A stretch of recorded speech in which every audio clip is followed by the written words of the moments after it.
Sure. So for yesterday's lecture, what did we understand? C4 pathway. क्या था वो C4 pathway? बताओ जरा फटाफट फिर से. सबसे पहले we had phosphoenol pyruvic acid, which gets converted to oxaloacetic acid by taking up CO2. An enzyme was PEP carboxylase या pepcase. Oxaloacetic acid gets converted to malate, which enters in bundle sheath cells, and that malate gets converted to pyruvic acid by removal of which enters in C3 and forms glucose. Barabar. Pyruvic acid will enter in mesophyll again and gets converted to phosphoenol pyruvic acid. This was the basic cycle that we spoke about. C4 plants, right? किस plants को हम C4 plants कहेंगे बेटा? Tropical plants, plants which tends to show us dash anatomy. Trans anatomy. हर वो plants जो अपने को trans anatomy दिखाएगा, उसके अंदर अपने को ये टाइप का pathway दिखाई देता है. ये अपने को किसने बताया था? Kortschak और Hatchett ने, बराबर? अब क्या हुआ कि जैसे जैसे हम आगे और अलग-अलग plants में study करने लगे, तो उसके बाद बारी आया सक्यूलेंट प्लांट्स का. सक्यूलेंट प्लांट्स हमको पता होगा, अभी तो मॉर्फोलॉजी कर चुके हैं हम. Do we know there is something called as succulent plants? Yes और नो? नो, नहीं ना. सक्यूलेंट प्लांट्स क्या होते हैं? हम कभी ऑफिस गए, पार्थ सर वाले केबिन अपना इसमें डेस्क पे वो छोटे छोटे पेड़ देखे हैं. उन प्लांट्स को कहते हैं सक्यूलेंट प्लांट्स. ठीक है. एलोवेरा देखा है? Example of succulent plants. Opuntia माहिती है? That is nothing but succulent plants. Succulent plants क्या होते हैं बेटा? सक्यूलेंट प्लांट्स वो होते हैं जो ड्राई, एरिड और हॉट कंडीशंस में ग्रो होते हैं. उन्हें सक्यूलेंट इसलिए कहा जाता है बिकॉज़ वो दूर दूर से पानी को एब्जॉर्ब करते हैं. दे suck the water molecules and they tend to store that water molecule within their stem, which acts like leaf. Right? The modification that we see in succulent is called as? You call it as phylloclades. We call it as phylloclades. Okay. So I can say that every phylloclade type के जितने भी plants रहेंगे, वो phylloclade हो या फिर you can have agave type of organisms. Agave is an example for dash modification. माहिती नहीं सर? फाइलॉड सुने हैं हम? ठीक है. So there are cladod type of modification. All of these modifications become the examples of succulent plant or the ones that we are studying. जो succulent plants होते हैं, उनके जो leaves होते हैं, वो काफी thick होते हैं. Thick को Latin में crassus कहते हैं. क्या बोलते हैं? क्रैसिस कहेंगे उसको. ठीक है. अब इस क्रैसिस से हमने एक शब्द डिराइव किया which is crassulacean. ठीक है. सो क्रैसिस से एक्चुअली एक टर्म निकाले हमने, Crassulaceae family of plant which is called as Crassulaceae. सो अपुंशिया हुआ या फिर अपना अगेव हुआ या फिर अपना यूफोर्बिया हुआ या फिर ये सारे प्लांट्स हैं. ठीक है. सक्यूलेंट प्लांट्स जो रहेंगे, they belong to a family called as Crassulaceae.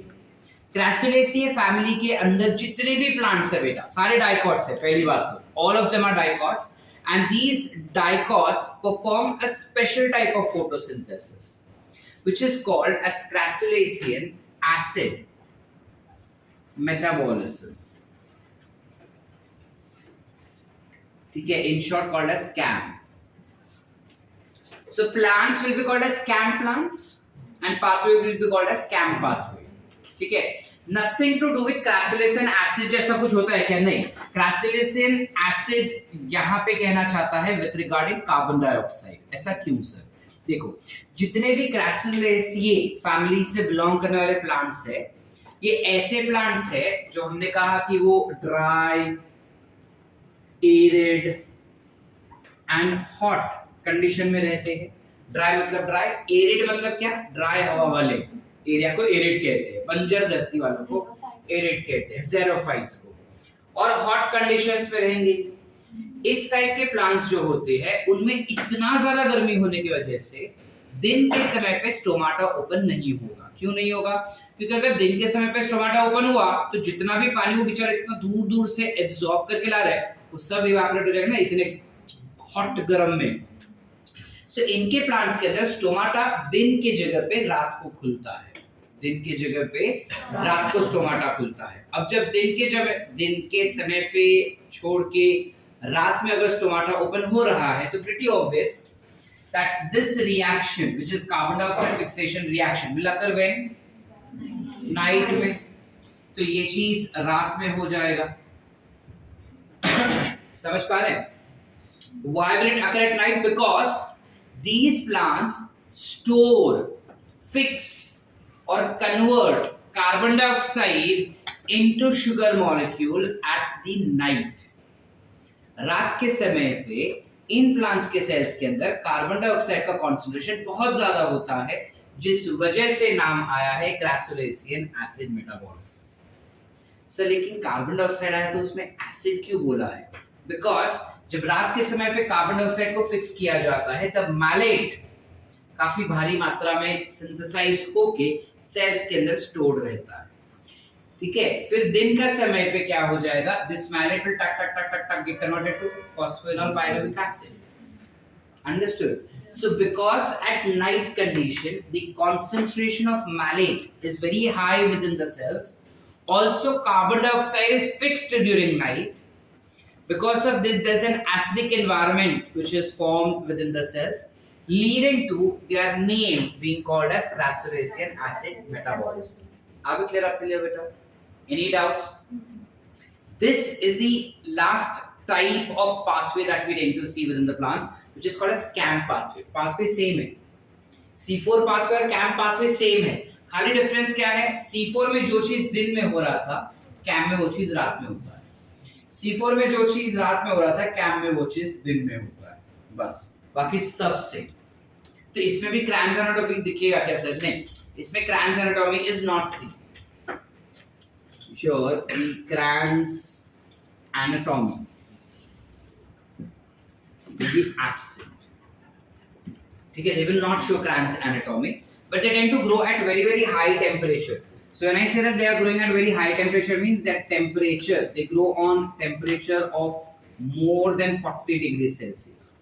कल जब हम C3 और C4 के बारे में डिटेल्स लिख रहे थे तब remember we said that C3 plants grow at 10 to 20 degrees Celsius and 20 to 25 degrees Celsius, whereas C4 plants grow at 30 to 40 degrees Celsius.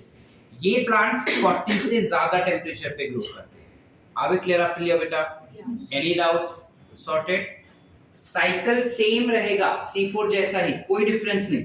खाली डिफरेंस ये है कि उनमें समय बदल जाएगा। जो चीज दिन में हो रहा था वो भी रात में होगा, जो रात में हो रहा था वो दिन में हो रहा था। और क्योंकि इस चेंजेस की वजह से रात के समय पे acidic concentration with in the cell is very high, meaning malic acid fix होके बन जाता है, कार्बन डाइऑक्साइड फिक्स होके मैलिक एसिड बनाता है, और ये मैलिक एसिड का कॉन्सेंट्रेशन हाई रहता है रात के समय पे within the Crassulaceae family के plants, so the name comes as Crassulacean acid metabolism. Are we clear up till here, बेटा? Any doubts so far? बोलते हैं, ठीक है? अब can I go ahead or you will want to write this first? अरे आगे जाओ या ये लिखोगे पहले? चलेगा ना? ओके, याद रहेगा ना ये चीज? आगे हमें समझना है कि अगर फोटोसिंथेसिस करवाना रहेगा, if we want a plant to photosynthesize efficiently, there are different factors which needs to be considered. There are several factors that tends to affect photosynthesis, of which the very first factor that we have is called as light. Light has a very important role to be played in photosynthesis, which we know.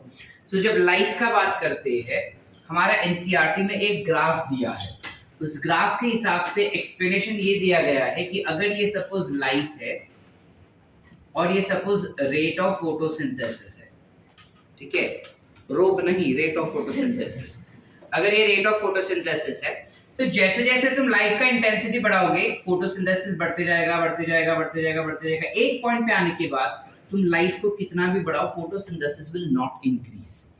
Rather NCERT में एक line दिया है that chlorophyll pigments ideally gets broken down if you increase the intensity of light.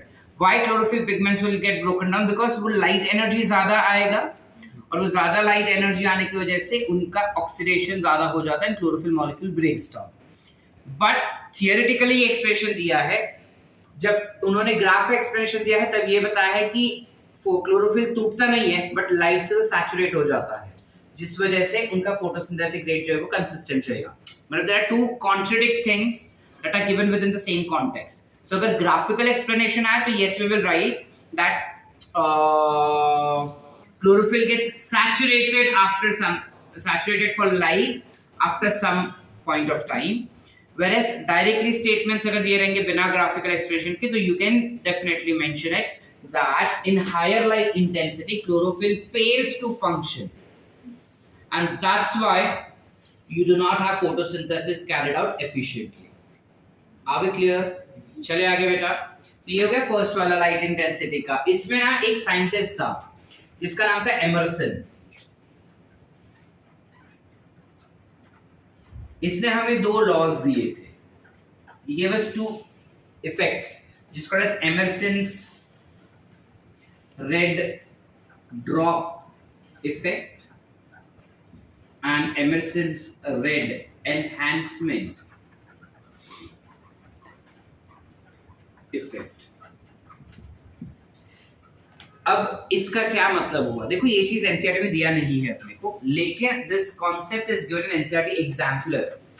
ठीक है ना, when we say that it is red drop effect, यानी कि ये साइंटिस्ट एमर्सन नाम का एक साइंटिस्ट था जिन्होंने ये डिस्कवर किया कि अगर हम 680 नैनोमीटर का लाइट अगर प्लांट्स को ना दे या फिर 700 नैनोमीटर्स का लाइट अगर ना दे, देखो अगर मैं 700 नहीं दे रहा इसका मतलब ये क्लियर चिट हो गया कि 680 तो मैं दे ही रहा हूं, और अगर मैं 680 नहीं देता मतलब 700 बाय डिफॉल्ट नहीं जा रहा।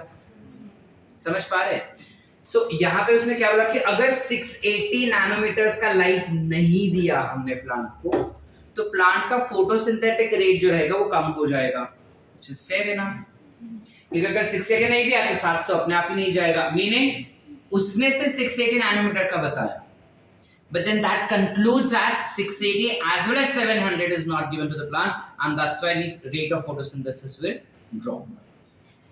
रेड एनहांसमेंट इफेक्ट क्या होगा? जब हम 680 as well as 700 नैनोमीटर का लाइट अगर प्लांट को दे तो फोटोसिंथेसिस बेस्ट हो जाएगा। बस इतना ही है, सिंपल चीज, ये हमको पता है, बट ये एमर्सन ने लॉ बना के अपने को दिया हुआ था और कुछ नहीं है बड़ा चीज। समझ पा रहे हैं? ठीक है, एमर्सन्स रेड ड्रॉप इफेक्ट, रेड इसलिए कह रहे हैं बिकॉज द ड्रॉपिंग और enhancement is because of the red light intensities. ठीक है, तो अगर 680 कम हो रहा है यानी वो ड्रॉप हो गया, 680 भी दे रहा है 700 भी दे रहा है यानी एनहांस हो रहा है रेट ऑफ फोटोसिंथेसिस, बस उतना ही। ठीक है बेटा, दूसरा वो अपने को बता रहा है इज अबाउट वाटर। तुम जितना ज्यादा पानी दो उतना ज्यादा वो खुश होगा, जितना कम पानी दो उतना कम वो प्लांट अच्छे से फ्लरिश कर पाएगा। ठीक है, so yeah, that's how water has to play an important role as a factor. ठीक है, apart from this there's also something called as temperature. ठीक है, there is something called as temperature which also plays an important role. Now when we talk about temperature, अलग अलग plants अलग अलग temperature पे photosynthesis कर पाएंगे। ठीक है, every plant which are at different regions will have different optimum temperature for their photosynthesis to occur. Like for example, the plants which belong to Scandinavian countries नाम नहीं सुने रहेंगे ना, Scandinavian यानी ऐसे countries जो बहुत ही ज्यादा chilled cold countries होंगे, जैसे कनाडा जिसमें साल के 12 महीने से 10 महीने तो उसका स्नोफॉल ही होता है। ठीक है, नॉर्वे हुआ where it is completely snowfall, Kashmir हुआ जहाँ पे completely ठंडा ही होता है, स्नोफॉल तो नहीं but it is very chilled all the time. These kind of places are called as Scandinavian places. इस टाइप के प्लेसेस में टेम्परेचर बहुत कम होता है तो फोटोसिंथेसिस के लिए plants will require 0 degree to 10 degree Celsius temperature for best photosynthesis. कुछ प्लांट्स होते हैं जो ट्रॉपिकल रीजन्स वाले प्लांट्स हो गए, ट्रॉपिकल रीजन्स हैं अपने इक्वेटर वाले, जिनमें the temperature will be 30 to 40 degree Celsius. कुछ प्लांट्स जो रहते हैं वो टेम्परेट जोन वाले रहेंगे, where the temperature should be 20 to 25 degree Celsius.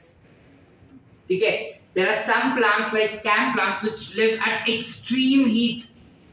ठीक है, अगर उस पर्टिकुलर प्लांट को, मतलब जो वो डेस्क पे रखा हुआ है पाथ सर के टेबल पे, अगर उस पर्टिकुलर प्लांट को हम उठा के एकदम अंधेरे वाले कंडीशन में रख दे या सनलाइट ही ना प्रोवाइड करें, वो प्लांट ग्रो ही नहीं हो पाएगा, बिकॉज उसको आदत है एक्सट्रीम हीट में रहने का। और अगर तुम उसको एसी में रख रहे हो तो वो बंदा सर्वाइव ही नहीं कर पाता, वो प्लांट जो वो मरेगा ही मरेगा। समझे कि नहीं समझे? So when we talk about that respect, can plants that we have will grow at 40 degrees Celsius and more. So depending on what kind of plant we are talking about or we are discussing about, accordingly we have their temperature being decided. ठीक है, तो as said, कुछ plants very high temperature पे grow कर सकते हैं, कुछ plants low temperature पे. However, majority of the plants can survive at the range of 25 to 35 degrees Celsius. ठीक है, इस वक्त अगर हम सांगली का टेम्परेचर देखने जाए तो वो 30 के आसपास, 25-30 के आसपास ही है, और इस वक्त जितने भी प्लांट्स हैं वो उसी टेम्परेचर पे सरवाइव कर रहे हैं। और मेजॉरिटी ऑफ द टाइम हम कोई भी कंट्रीज को उठाए दुनिया में, most of the countries tend to survive at this temperature which is what 25 to 35 degrees Celsius. So that becomes an ideal temperature range for a plants to grow. आप clear आप clear? ऐसा क्यों sir? क्योंकि अगर मैं इस temperature से कम, if I reduce the temperature, the efficiency of opening of stomata might not be that equivalent, because of which exchange of gases is not done. Secondly, enzymes ka activity gets affected based on temperature, because of which the efficiency does not reach, या efficiency is not reach of photosynthesis. समझ पा रहे? या English हो रहा है बहुत? काय हो शकती वही नहीं, कुठे लक्ष आहे? काय बोलतायत आपण?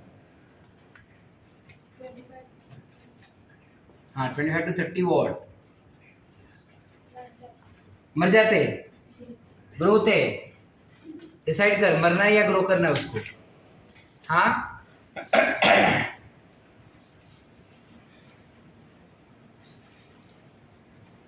are we clear up till here?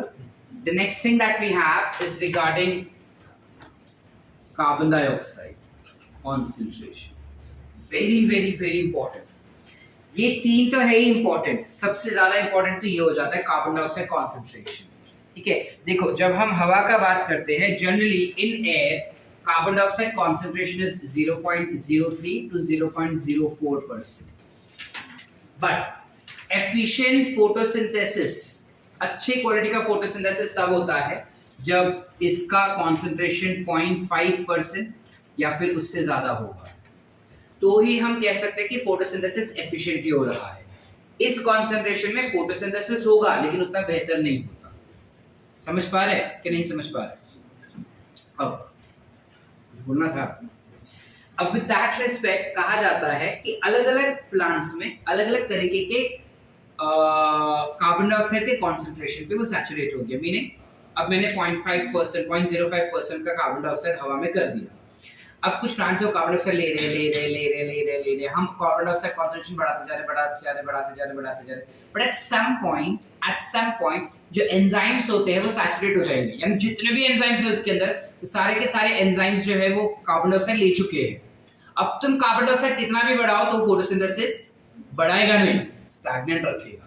कुछ वैसा ही ग्राफ मिलेगा। समझ पा रहे? तो वो जो सैचुरेशन पॉइंट होता है वो C3 और C4 प्लांट्स दोनों के लिए अलग अलग होगा बेटा। C4 प्लांट्स जो होते हैं they get saturated at 360 microlitres of carbon dioxide per litre of air. 1 litre हवा के अंदर 360 माइक्रोलीटर का जब कार्बन डाइऑक्साइड रहेगा तो वो मैक्सिमम कार्बन डाइऑक्साइड है जिसके अंदर Vmax पहुंच जाता है पेप्केस का फॉर C4 प्लांट ना। So we are talking about peppcase. So peppcase gets saturated at 360 microliter of carbon dioxide per liter of air. Are we clear up till here? Yes or no?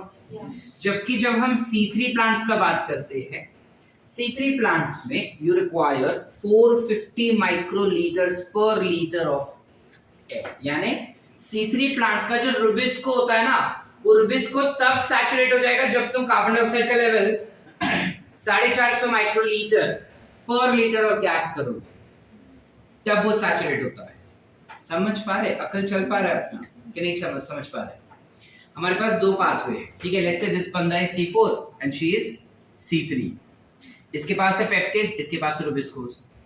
मैंने दोनों को carbon dioxide दिया, मैं देते जा रहा हूँ। जैसे ही 360 पहुंचा, ये बंदा बोला अब बस, इससे और मैं नहीं ले पाऊंगा, लेकिन मैं और दे रहा हूँ, तो इसका मैक्सिमम कैपेसिटी आ गया।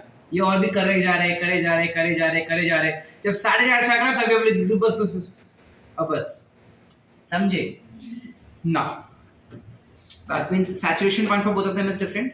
Now my query is, कल जब हम distinguish लिख रहे थे तब हमने क्या बोला? That C4 plants are more efficient as compared to C3. तो ये तो थोड़ा सा ही कार्बन डाइऑक्साइड लेके चुप हो जाता है, तो कितना सारा कार्बन डाइऑक्साइड ले पा रहे? Yes और no? समझ पा रहे या नहीं समझ पा रहे? ये थोड़ा सा कार्बन डाइऑक्साइड लेके सैचुरेट हो गया, ये तो बहुत सारा कार्बन डाइऑक्साइड लेने के बाद सैचुरेट हो रहा है। तो in that case, how can C4 be more efficient than C3? It uses less amount of carbon dioxide. Who? C4 plants, and hence it's more efficient. Correct. You had something to say? फिर भी oxygen देता है ना carbon dioxide, फिर से समझा नहीं, फिर से बोल। फिर भी कार्बन डाइऑक्साइड फिर से एटमॉस्फेयर में देता है C3 plants, and that is the reason that we are saying. Correct. That reason is also correct and this reason is also correct. पहला reason ये हो जाएगा कि C3 plants जो होता है उसको already high concentration चाहिए as carboxylase परफॉर्म करने के लिए। रुबिस्को को as carboxylase परफॉर्म करने के लिए ऑलरेडी कार्बन डाइऑक्साइड का लेवल हाई चाहिए, मतलब वो शुरू ही हाई से किया तो अंत भी हाई पे करेगा ना रे, समझा? जबकि C3 प्लांट्स, C4 प्लांट्स का देखो कलम ने लिखा था कि 0 से 10% भी अगर मिल गया ना उसको कार्बन डाइऑक्साइड तो भी वो काम कर लेगा, इतना कम कार्बन डाइऑक्साइड पे भी वो काम कर लेता है। जबकि C3 प्लांट्स को काम करने के लिए 25 से 100%, 25 to 100% कार्बन डाइऑक्साइड चाहिए तो ही वो काम कर पाता है। That is the reason that it gets saturated at high concentration and this gets saturated at lower concentration. आप क्लियर आपके लिए बेटा? Any doubts? सारा समझा क्या है? बेसिक बचकू है, ठीक है। अब इन सबको देख के एक साइंटिस्ट था, काला आदमी, बताओ क्या नाम है उसका भी?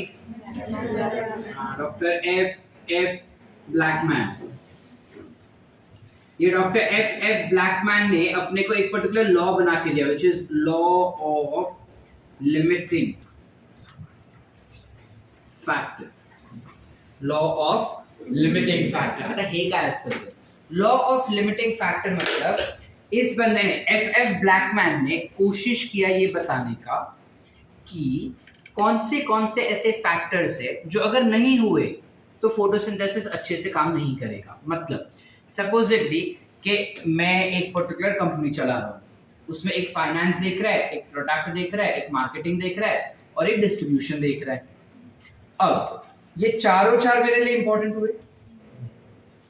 अगर मैनेजमेंट वाला गायब हो जाएगा तो काम नहीं चलेगा, फाइनेंस वाला अगर गायब हो गया फाइनेंस कौन संभालेगा, मार्केटिंग वाला अगर काम नहीं किया तो मेरा प्रोडक्ट आगे कैसे जाएगा, और डिस्ट्रीब्यूटर अगर नहीं गया आगे तो मेरा प्रोडक्ट तो बन गया लेकिन उसको देने वाला कोई नहीं है। समझ पा रहे? यानी all of them are important pillars for me. Now what is the factor that my company will fail? वो बताना चाहता है, F ब्लैकमैन बताना चाहता है कि इन चारों में से कौन सा ऐसा फैक्टर हो सकता है जो नहीं हुआ तो फोटोसिंथेसिस अच्छे से नहीं होगा। एक लाइट दे रहा है, एक टेम्परेचर दे रहा है, एक CO2 दे रहा है और एक वाटर दे रहा है। बोला ये चार है। अब इन चार में से कौन सा ऐसा फैक्टर नहीं होगा तो फोटोसिंथेसिस नहीं होगा। तो उसने क्या किया, पहले उसने लाइट निकाला। बोला light important, without light photosynthesis नहीं होगा। उसने लाइट निकाला and the rate of photosynthesis dropped. He said that this is the limiting factor. तो इसलिए बोला let's try, हम अगर कुछ और भी निकाले तो उसने फिर निकाला वाटर। बोला पानी नहीं देता, अब बिना पानी के भी फोटोसिंथेसिस नहीं हुआ। फिर उसने बोला कि अच्छा मतलब पानी भी लिमिटिंग फैक्टर है। फिर उसने सोचा कि अगर मैं इसमें से टेम्परेचर हटा दूं, चलो टेम्परेचर मैंने इधर उधर कर दिया, मतलब जहाँ पे 35 पे ग्लो पा रहा है मैं उसको 0 डिग्री दे रहा या उसको 10 डिग्री देता हूँ, तो फोटोसिंथेसिस ड्रॉप हो गया। बोला ओहो, मतलब फोटोसिंथेसिस भी इंपॉर्टेंट, मतलब टेम्परेचर भी इंपॉर्टेंट है उसके लिए। फिर उसने बोला कि कार्बन डाइऑक्साइड तो निकाल ही नहीं सकते, बिना कार्बन डाइऑक्साइड का ग्लूकोज तो बनेगा ही नहीं, तो अगर कार्बन डाइऑक्साइड निकाला तो हो गए। तो फिर वो कंफ्यूज होगा। फिर उसने बोला कि okay, so if I have to define कि कौन सा ऐसा फैक्टर है जो फोटोसिंथेसिस को अफेक्ट कर सकता है या फोटोसिंथेसिस को रोक सकता है, तो चारों factors, all 4 factors become limiting, but at that point of time, at any given point of time, when there is absence of any one or more than one factor, then the factor that was absent becomes the limiting factor. समझ पा रहे? नहीं समझे? मैं बताता हूँ। देखो, अभी मुग्धा ना पढ़ना चाह रही थी, अलग अलग फैक्टर्स थे उसके साथ जो उसको पढ़ने के लिए हेल्प कर रहे थे। अब ये जानना था कि कौन सा फैक्टर अगर एब्सेंट हो तो मुग्धा पढ़ना छोड़ देगी। तो अभी एब्सेंट में एफ.एफ. ब्लैकमैन ने क्या बोला कि 4 में से कोई भी एब्सेंट रहा तो फोटोसिंथेसिस ड्रॉप होगा। तो जो एब्सेंट रहा ना उस समय पे वो उसका लिमिटिंग फैक्टर। समझे कि नहीं समझे? यानी ये चारों में से सपोज मैंने पानी हटा दिया, एक समय ऐसा हो कि पानी मिला ही नहीं तो फोटोसिंथेसिस नहीं हो रहा है, so at that point of time water becomes the limiting factor. फिर अगर कुछ ऐसा हो तो मैंने लाइट निकाल दिया, लाइट नहीं है बाकी सब है, तो light becomes the limiting factor for that point of time.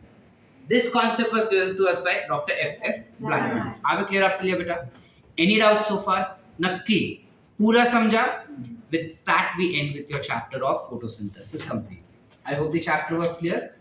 Yes, चलो लिखिए इतना फटाफट पहले, फिर will revise the entire chapter.